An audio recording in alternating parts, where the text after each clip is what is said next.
Bismillahirrahmanirrahim. Alhamdulillahirabbil alamin wassalatu wassalamu ala asyrafil anbiya'i wal mursalin wa ala alihi wa sahbihi ajmain. Subhanaka la ilma lana illa ma 'allamtana innaka antal alimul hakim. Rabbi shrah li sadri wa yassir li amri wa hlul 'uqdatam min lisani yafqahu qawli. Alhamdulillah, segala puja dan puji bagi Allah Subhanahu wa taala, yang mana pada petang ini Allah Taala samakan kita, sama ada saya yang berada di konti bersama Rodi dan juga yang pendengar yang berada di rumah ataupun di mana saja berada, walaupun kita berlainan tempat, tetapi apa yang kita lakukan ini saling mendengar dan juga berfikir, bertukar-tukar fikiran. Moga-moga mendapat kebaikan di sisi Allah Subhanahu wa taala. Dan seperti biasa, kita setiap petang Ahad ini kita akan baca kitab Tajul Arus yang membicarakan mengenai perjalanan hati kita kepada Allah Subhanahu wa taala. Maka saya sambung balik kitab yang muka surat 23. Qala musannif rahimahullahu taala wa nafa'ana bi ulumihi fi darain amin. Faslun pada menyatakan hati, yakni perkara yang berkaitan dengan hati. Hati ini sebagai pandangan ataupun tempat pandangan Allah Subhanahu wa taala. Kalau hati seseorang tadi baik, maka baiklah di sisi Allah Taala.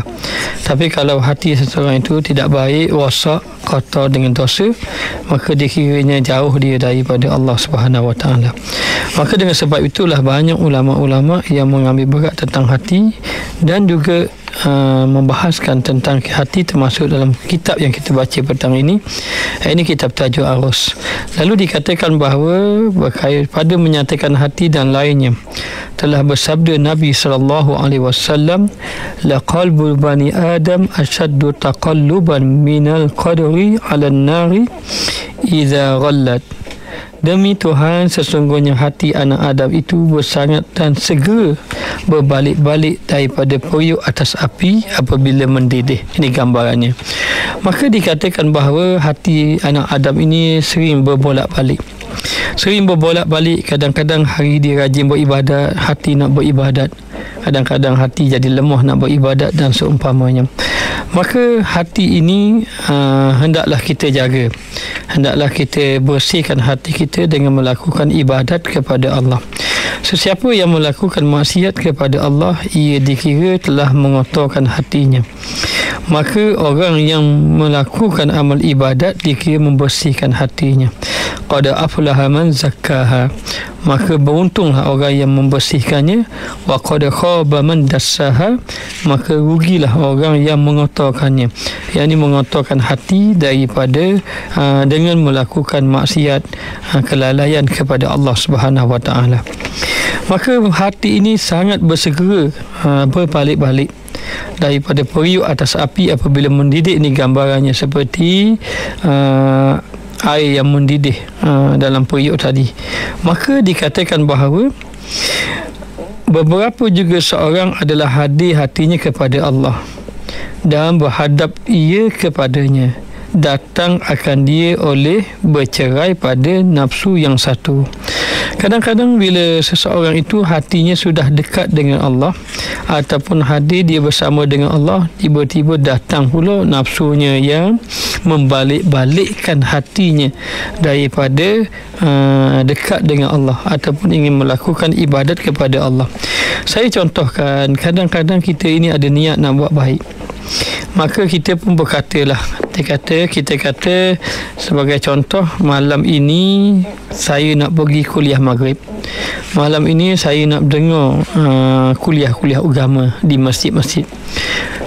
Hati kita sudah ingin dekat kepada Allah, tiba-tiba sampai masa datang nafsu kata marilah kita pergi bermain-main, maknanya ataupun main pusat lah lepas maghrib contohnya. Main pusat tu tak salah, tapi waktu tu yang menyebabkan dia lalai, tidak pergi sembahyang berjemaah, tu yang salah. Maka ada datang satu nafsu yang dia suka, itulah yang menarik dia kepada hadir hatinya kepada Allah. Ketika itu maka lupalah dia yang dia tadi ingat nak pergi ke masjid, nak pergi belajar dan seumpamanya. Maka itu memang tugas nafsu. Tu nafsu memang begitu, memang dia mengajak kita kepada kejahatan. Inna nafsa la ammaratun bisu, ini nafsu amarah ini yang mengajak manusia kepada kejahatan. Maka disuruh kita ni hadirkan hati kita, bermakna kita setiap hari, semungkin setiap masa kita duk berlawan semua dengan nafsu. Tidak boleh kita biarkan nafsu. Kalau kita biarkan nafsu, maka nafsu ni ikut, kita akan ikut nafsu. Orang Terengganu kata balaralah kita. Maknanya, maka bila mana sahaja kita ini memahami bahawa nafsu ini kita tidak boleh biarkan, maka kita kena berlawan. Maka dalam hati kita ini, dalam kita ini dia ada dua tentera. Ibarat satu peperangan ada dua tentera. Satu tentera yang baik, satu tentera yang buruk. Tentera yang baik ini adalah kita katakan adalah akal, zikir, amal ibadat, itu tentera yang baik. Tentera yang buruk adalah nafsu yang jahat, maksiat, kelalaian kepada Allah, meninggalkan kewajipan, itu dikata nafsu yang buruk. Kalau kita memperbanyakkan benda yang baik, kita menolong yang baik, kita banyak zikir, kita banyak baca Quran, kita dengar majlis agama, tak kira lah, macam-macam benda agama yang kita boleh buat. Bukan zikir saja, ada orang dia lebih suka baca Quran. Imam-imam banyak dia suka baca Quran sebab dia nak jadi imam, dia suka hafal Quran, pun perbanyakkan baca Quran. Ada orang dia suka Quran, dia tak berapa banyak, tetapi dia suka berpuasa. Ada, tapi jarang orang suka puasa lah ni. Tapi ada yang suka berpuasa, ada yang suka membaca kitab-kitab ataupun buku-buku agama, ada yang dia suka hadir-hadir majlis ilmu. Itu semua benda-benda kebaikan. Maka benda-benda kebaikan, amalan-amalan kebaikan yang kita buat itu, dia kira menolong perkara yang baik, menguatkan iman kita. Jadi iman lawan dengan nafsu. Jadi tentera iman jadi kuat, tentera nafsu jadi kalah. Jadi bila tentera nafsu jadi kalah, tentera iman itu kuat kerana dia menolong tentera iman tadi dengan banyak benda-benda baik. Jadi kehidupan dia, hati dia semakin bersih. Tetapi kalaulah tentera nafsu itu kuat, duduk dengan kelalaian, dengan maksiat dan seumpamanya, akhirnya hati itu jadi kotor. Bila hati kotor dengan dosa, dia jadi, dosa ini dia lemahkan kita. Dia lemahkan apa? Dosa ini dia melemahkan tubuh kita untuk beribadat. Nampak tak ada apa, maknanya tubuh gagah, nampak akak berat 5 kilo 10 kilo tak ada masalah, nak akak takbir tu berat. Maknanya, jadi nak beritahu bahawa dia memberatkan kita. Jadi yang jadi berat kita buat amal ibadat sebenarnya duduk pada dosa, bukan pada ibadat itu, tapi duduk pada dosa. Maka dalam keadaan macam itu dikatakan bahawa ingat, kadang-kadang datang satu nafsu yang menceraikan kamu dengan Allah. Dan beberapa juga seorang yang berbuat taat ia pada malam. Kadang-kadang malam tu dia buat taat pada waktu malam. Malam itu dia pergi kuliah maghrib sebagai contoh. Alhamdulillah, kita puji anak-anak muda yang pergi kuliah maghrib, ataupun yang tak pergi tapi mendengar kuliah maghrib, sama ada didengar di dalam radio ataupun dia tengok dalam kalau ada dalam TV lah, maknanya perkara-perkara yang baik dia lakukan. Maka dikatakan bahawa maka ada orang yang malam-malam buat baik, semayang maghrib, semayang isyak berjemaah, kemudian nak tidur baca Quran dan sebagainya, tetapi dikatakan sebelum naik matahari maka memperbuat dia akan maksiat. Kadang-kadang awal malam buat baik, akhir malam buat maksiat sebagai contoh. Ataupun awal pagi buat baik, akhir-akhir petang nak maghrib buat maksiat. Maka berlaku begitu. Ini kalau kita cakap benda gini, kita tak boleh tuju pada orang, kita kena muhasabah diri kita. Boleh jadi benda tu diri kita, boleh jadi. Yang kita boleh tahu keadaan kita, kadang-kadang di paginya buat ibadat, siang tu buat ibadat, malam pula buat maksiat. Malam buat ibadat, siang pula buat maksiat. Maksiat ini bukan tunggu orang kata kena berzina, minum arak, judi, itu maksiat yang besar. Kadang ada maksiat yang tersembunyi kita tidak sedar. Contohnya apa? Contoh malam kita beribadat, bangun sembahyang malam. Bangun sembahyang malam ini, bertahajud ini satu amal ibadat yang besar, ibadat yang paling besar, sembahyang yang paling besar selepas daripada sembahyang fardu, sembahyang tahajud.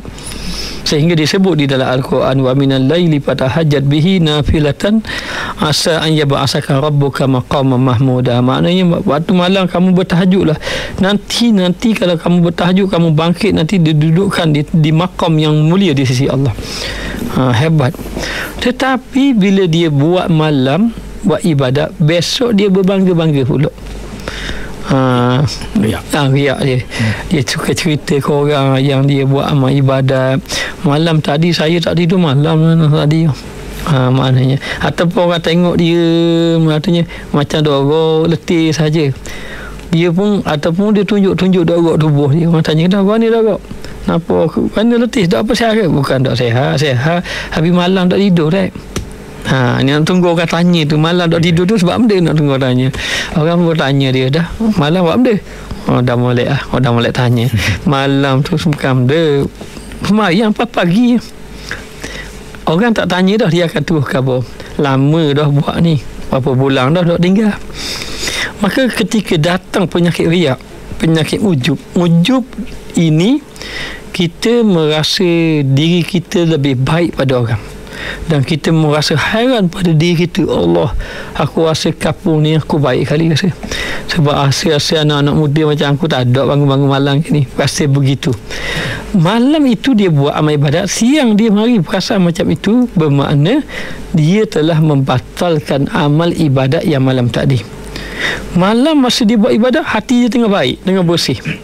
Siang hatinya tengah rasa sombong dengan Allah, sombong dengan makhluk. Bermakna hati boleh berbalik-balik. Itulah kerja hati.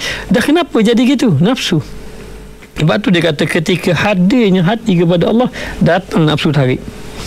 Nafsu tu tarik supaya kita jadi ujub, supaya kita riak dalam ibadat kita, ataupun kita sum'ah, suka orang puji kita. Lagi tak puji, cari tu, lagi tu cari jalan orang puji. Maknanya, maka ini semua perkara-perkara yang boleh merosakkan amal. Maka kita gambarkan bahawa seumpama orang yang dia ini membina bangunan, lepas tu dia sendiri yang meruntuhkannya, ataupun membina rumah di tepi pantai, akhirnya datang ombak, hancur, dia duduk tepi pantai. Maknanya, lalu dikatakan bahawa dalam keadaan macam itu, berbuat ia akan maksiat, maka buat dia maksiat di siang hari pula. Siang hari ataupun malam, siang ibadat malam maksiat, ataupun malam maksiat siang ibadat. Tapi kalau dia ini siang malam buat maksiat, siang ibadat malam malam ibadat, siang maksiat malam ibadat, dan seterusnya, dia ibadat jangan tinggal. Jangan dia kata aku ni tak guna ibadat, sebab aku ibadat aku siang aku buat maksiat juga. Maksiat dia kena tinggal, ibadat jangan tinggal.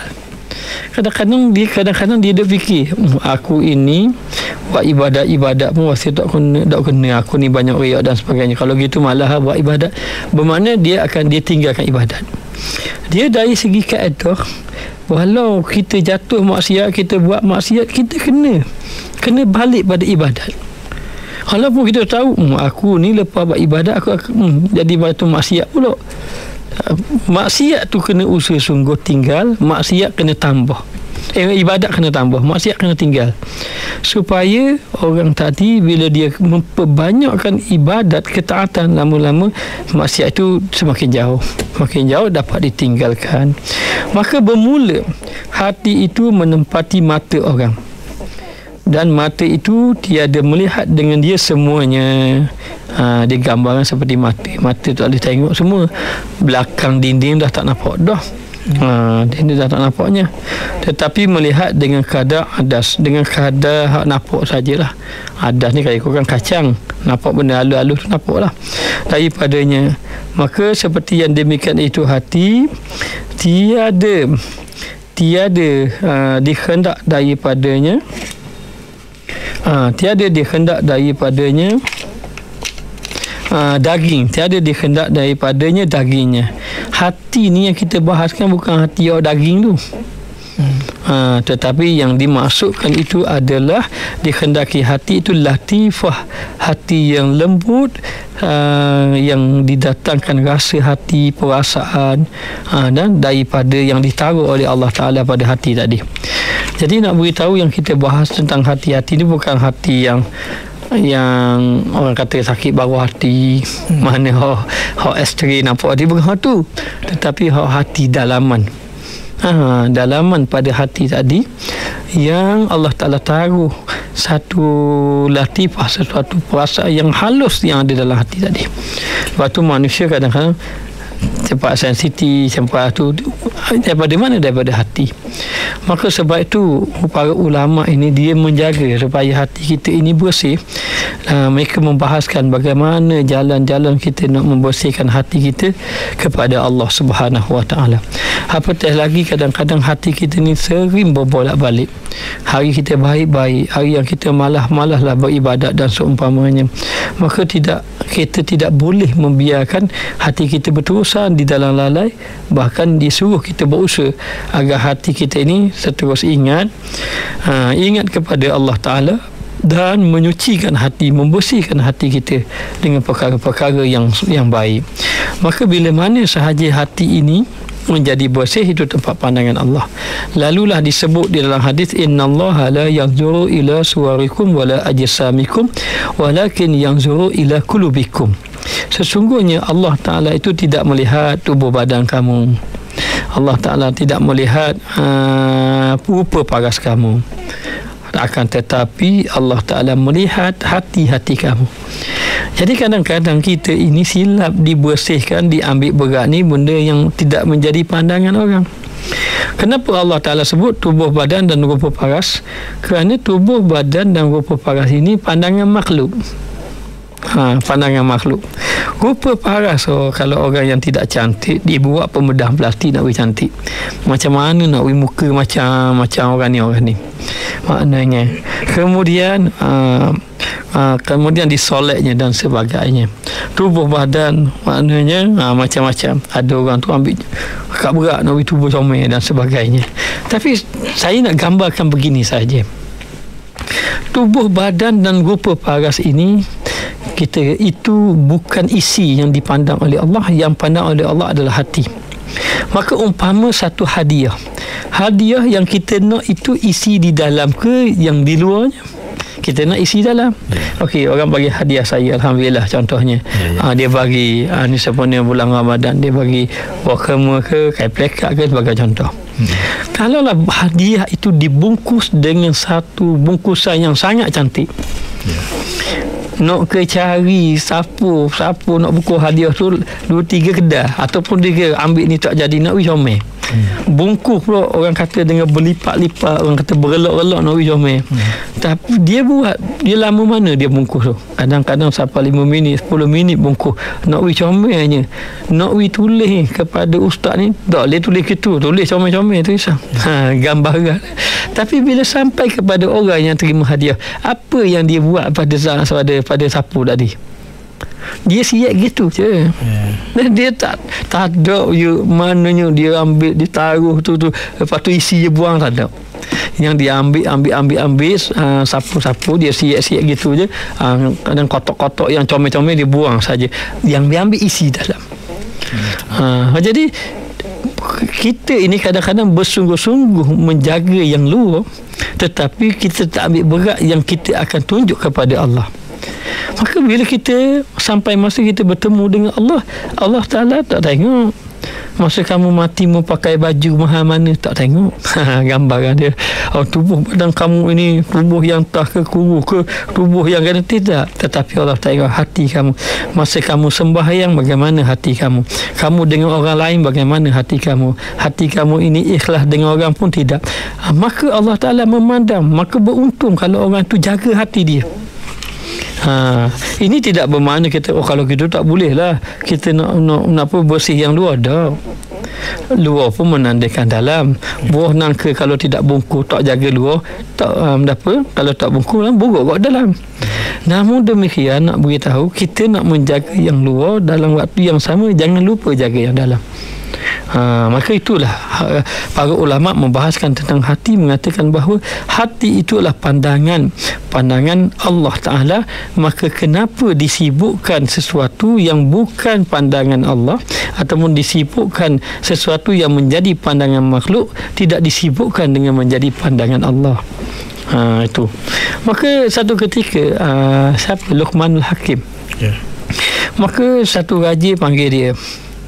Dia kata raja itu, sebab Luqman ni, Hakim ni terkenal dengan orang yang bijaksana. Maka raja pun nak uji dia. Raja kata, sekarang ini ada binatang yang sudah disembelih nak makan daging. Cuba bagi tahu kepada aku, bahagian mana daging yang paling molek untuk aku makan, katanya raja tadi. Tanya Luqmanul Hakim. Luqmanul Hakim tadi ambil satu bahagian, satu ketul daripada daging, bungku-bungku beri pada raja tadi, beri pada khalifah. Khalifah pun buka. Khalifah mungkin tengok kok peha ke, daging bahagian peha ke, bahagian dada ke, bahagian sayap ke. Buka-buka tengok bahagian dada, bahagian ada hati, bahagian hati binatang tadi. Maka raja pun makanlah. Raja tahu bermakna Luqmanul Hakim mencadangkan dia makan hati, dan ini paling baik. Kemudian di hari yang lain, raja panggil Luqmanul Hakim lagi. Raja pun tanya dia, cuba bagi tahu kepada saya bahagian mana yang paling tak elok supaya saya jangan makan. Maknanya supaya saya tidak makan. Luqmanul Hakim ambil, bagi bungkusan pada dia pun buka. Dah dulu hati hak paling molek, kok bahagian kepok ke ataupun kaki, bahagian sayap ke apa, dia buka bahagian hati juga. Maka raja tadi tanya, kenapa masa aku tanya bahagian yang paling molek mu jawab, mu tunjukkan hati, bila kata bahagian yang tak molek pun hati juga. Kenapa macam ni? Lalu Luqmanul Hakim mengatakan, ini sebenarnya ia nak menggambarkan sebenarnya duduk pada hati, diberinya pada anggota binatang. Tetapi Luqmanul Hakim nak sedarkan kepada raja tadi, sebenarnya itulah yang paling penting.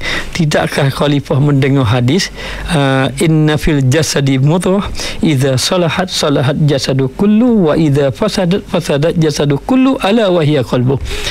Sesungguhnya dalam tubuh badan itu ada seketul daging, dan apabila daging itu elok, maka elok semua, dan apabila daging itu buruk, maka buruk habis yang lain. Itulah yang seketul daging itu adalah hati. Jadi begitulah khalifah. Kalau khalifah itu baik hati, maka habis rakyat jadi baik. Kalau buruk, jadi rakyat akan ikut, dan seumpamanya. Maka demikianlah, hati adalah raja kepada segala anggota yang lain. Maka sebab itulah disuruh, dikata kamu kena jaga hati kamu. Yang dimasukkan hati itu adalah sesuatu yang ditaruh di dalam hati kamu oleh Allah Subhanahu Wa Taala. Kan bila seorang itu hati dia baik, bersih saja hati dia, akan terfikir dia bercakap perkara yang baik, memikir benda-benda yang baik, akan buat benda yang baik. Itu daripada mana itu?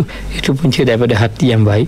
Tapi kalau hati yang buruk, cakap pun hak tak molek, buat benda pun hak tak molek, itu waliyahzubillah.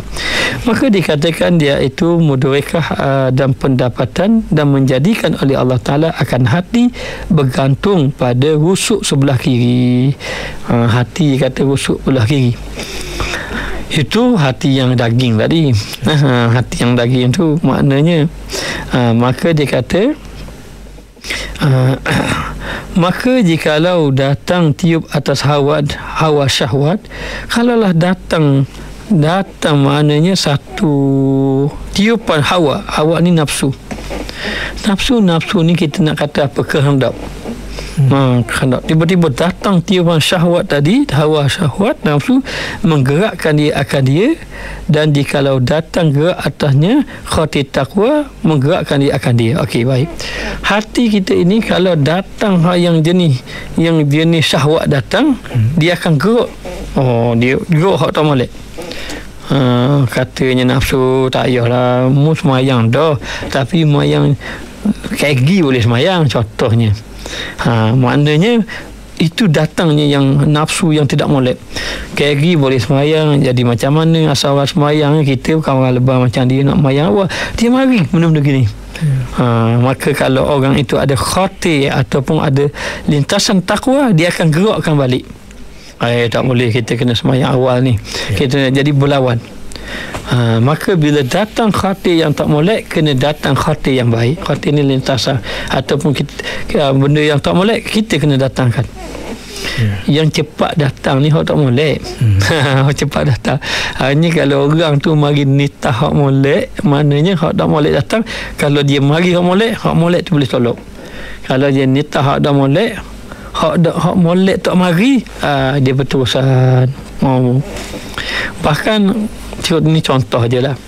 Contoh kadang-kadang kita pergi pasar lah contoh. Bila kita pergi ke pasar, itu pun tengok daripada jauh, sia makcik tu susah. Maknanya susah dia tu. Maknanya tengok ada anak kecil, dia minta sedekah contohnya. Jadi kita masih nak bagi dia. Benda molek dah, hati molek. Kasih nak bagi tu, nanti kalau siapa dekat nanti nak bagi ke makcik tadi. Kita pun berjalan sampai dekat dah dia. Kadang-kadang tangan tu dah celup dalam poket dah, nak ambil bitis dah. Mari pula dia kata, daripada wei ke makcik, baik isi minyak. Baik isi minyak kereta. Mu pergi ke makcik lagi makcik malah berusaha. Macam-macam dia mari. Jadi kalau hak lintasan hak tak molek ni kuat, dalam tangan tak ada kocek tu, keluar balik tak jadi bagi. Maknanya itulah gambaran lintasan tadi. Maka itu duduk pada mana? Itu duduk pada kekuatan hati. Tapi kalau hati sudah kuat dengan baik, nak mari ni tak ada molek pun, dia akan kalah, kita akan bagi juga. Tapi kalau hati tu lemah, banyak lagi kotoran-kotoran dosa, dia akan cepat ke situ, cepat kepada benda yang melalaikan. Maka itu gambaran dikatakan bahawa menggerakkan ia akan dia. Maka terkadang mengalah atas hawa itu gerak khatir takwa. Kadang-kadang kalah hawa nafsu, lawan takwa tu menang. Demikianlah halnya. Demikianlah kadang-kadang menang hak tak molek, kalau hak molek, kadang-kadang menang hak molek kalau hak tak molek, hingga mengetahui engkau satu kali nikmat petunjuk Tuhan engkau dan satu kali takut daripadanya, sehinggalah Allah Ta'ala beri petunjuk kepada kita sehingga datang rasa takut. Orang-orang yang soleh-soleh, yang buat baik tu, lintasan buruk banyak datang pada dia. Tapi oleh kerana kekuatan ibadat yang ada pada dia, jadi kalah nafsu ni. Tak molek lah. Sebab itu disuruh kepada kita banyakkan hidupkan benda-benda yang baik. Kalau cakap-cakap yang baik, kalau kata dengar benda-benda yang baik, pergi tempat-tempat yang baik, berkawan dengan orang-orang yang baik, benda tu sebenarnya menguatkan hati kita. Sebab tu orang-orang yang soleh, dia suka duduk tempat yang baik. Dia tidak mau bercampur dengan takut benda-benda yang tidak molek tu masuk dalam hati dia. Maka dalam keadaan macam itu, bila sudah sentiasa duduk dalam kebaikan, maka kalahlah hawa ataupun nafsu yang buruk tadi. Tapi kalau banyak duduk kepada perkara yang buruk tadi, maka kalah pula lah benda-benda yang baik. Jadi dalam kehidupan kita gitulah, disuruh kepada kita bersihkan hati kita dan tetapkan hati kita. Ada satu doa Rodi yang digalakkan, bila kita sembahyang kita baca, ya muqallibal qulub, wahai Tuhan yang membalik-balikkan hati, sabbit qalbi ala dinik wa ta'atik wa husni ibadatik, tetapkanlah hati aku pada agama kamu dan kepada ibadat kepada kamu, daripada mengingati kamu. Maknanya kita minta pada Allah, biar Allah Ta'ala tetapkan hati. Jangan kita berasa okey dah, jangan kita berasa cakap apa ni, kita tak akan buat, kita dah main, kita ni ahli masjid, kita ni orang baca Quran, tak ada benda-benda dah. Jangan. Sebab ada cerita kisah dahulu, kisah orang yang soleh bersisa, dia seorang wali Allah yang sudah soleh buat amal ibadat, tak ada anak murid boleh lawan ibadat dia, sehingga anak murid ni boleh terbang atas udara. Maknanya karamah anak murid dia. Satu hari didatangkan syaitan menyerupai manusia yang soleh sembahyang dengan dia. Terkejut dia tengok syaitan ini yang menyerupai orang soleh buat amal ibadat banyak waktu dia. Dan dia manusia biasa, sampai masa dia letih, dia ngatuk, dia tidur. Jauh ni 3 hari 3 malam buat tak tidur-tidur. Jadi dia pun heran, macam mana orang ni boleh buat ibadat kuat macam aku ni. Dia pun tanya orang tadi. Orang tadi kata, mu beribadat, mu tak pernah buat maksiat. Aku ni dulu ahli maksiat. Jadi kalau mu nak jadi macam aku, mu buat lu maksiat, mu taubat, mu akan dapat macam aku. Sebab kita dah rasa salah, kita buat sungguh-sungguh kan. Dia terfikir, betul juga ada. Akhir sekali disuruhnya buat maksiat, dia buat maksiat. Bila dia suruh maksiat, akhirnya sampai kepada peringkat dia mati kufur. Diringkaskan cerita ni. Maknanya asal seorang wali. Asal wali mati dalam keadaan tidak beriman kepada Allah. Kerana apa? Dia buat maksiat, dia minum arak. Daripada minum arak, dia pun berzina, kemudian bunuh orang. 3 dia buat. Bila 3 dia buat, akhir sekali dia kena tangkap. Dia minta tolong syaitan tadi. Syaitan tadi datang jumpa dia. Syaitan tadi kalau kata mau nak tolong aku, mau sembuh aku. Maka dia pun niat sembuh orang, sembuh syaitan tadi. Akhirnya Allah Ta'ala matikan dia dalam keadaan begitu. Ini orang yang saleh. Sehingga ada orang dia baca kisah ni, dia kata saya merasa takut. Kerana apa? Kisah seorang wali Allah yang sudah soleh pun tiba-tiba boleh mati kufur. Dah macam mana kita? Sebab tu hati kita ni, kita jangan berasa kita baik. Kita kena minta tolong, dan kita sentiasa minta dengan Allah biar Allah Ta'ala baikkan hati kita. InsyaAllah tu sebab sedikit perkongsian petang ni lah. Jadi itu dia, agak menarik juga dengan cerita-cerita yang diselitkan. Dan juga kita sekarang ni dah pukul 6.51 minit petang, dan saya bukakan talian untuk anda yang ingin bertanyakan soalan. Talian seperti biasa 62383330 ataupun 62353330. Panjang kat cerita.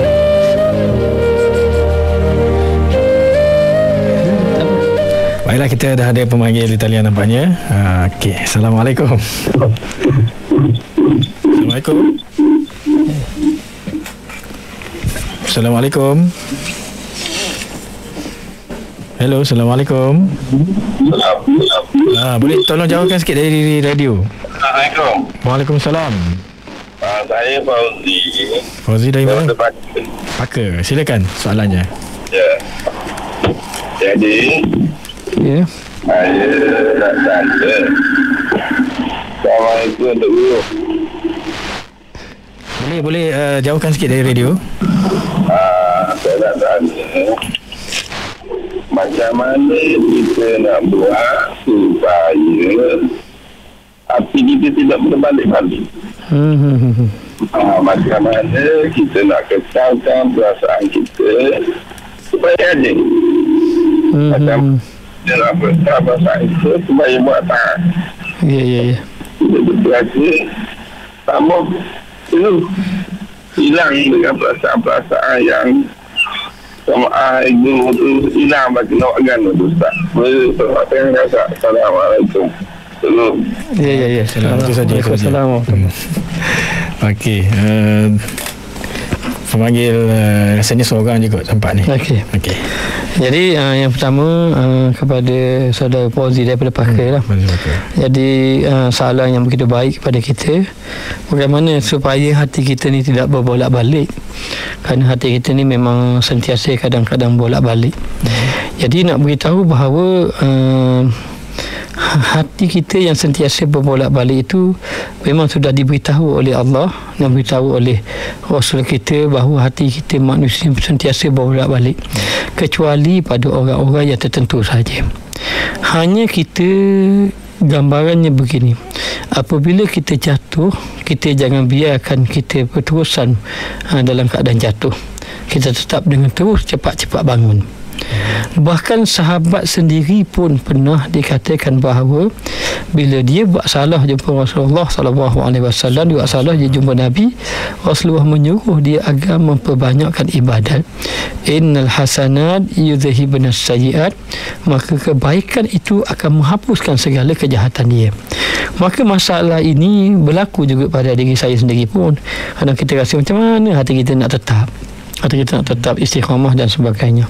Yang pertama, macam saya beritahu tadilah, kalau boleh kita jangan tinggalkan doa ya muqallibal qulub sabbit qulubana ala dini wa ta'ati wa husni ibadatik. Ya Allah, ya Tuhanku, wahai Tuhan yang membalik-balikkan hati, tetapkan hati aku pada agama kamu dan juga dalam keelokan melakukan ibadat. Yang pertama bermakna mestilah keadaan doa. Yang kedua, dikatakan bahawa supaya hati kita tidak berbalik-balik ini, kita ini jangan biarkan hati kita kosong, dan sedaya upaya kita isi hati kita dengan zikrullah.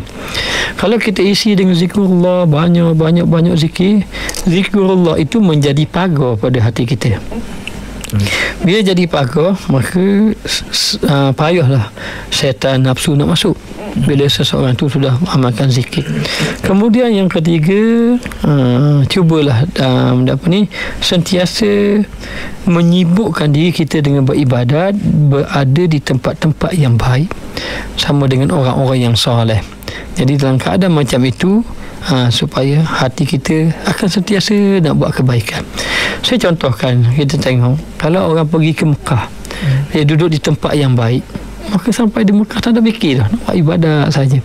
Tapi bila dia balik, akan kadang-kadang kembali balik perjalanan macam dulu.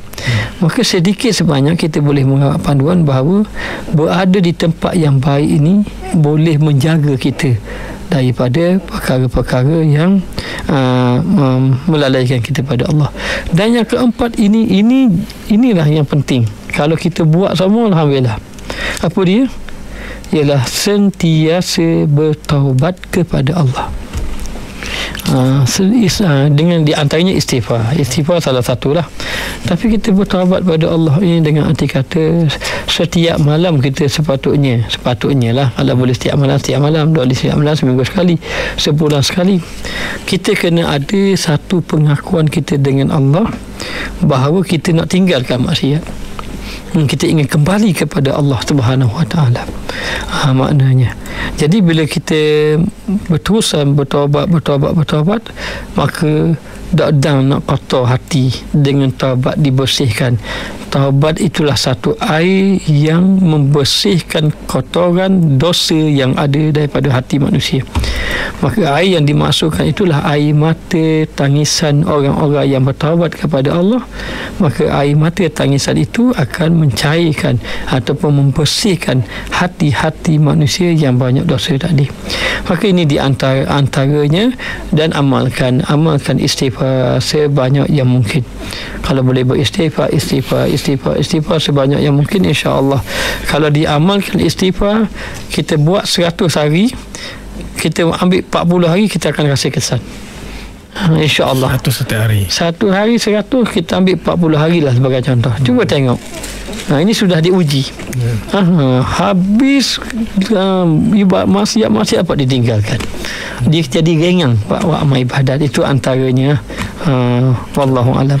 Ya, terima kasih kepada bagi Ustaz, supaya semoga Encik yang bertanya tadi, pengajar yang bertanya tadi, Fauzi mendapat sedikit sebanyak ilmunya pada petang ni.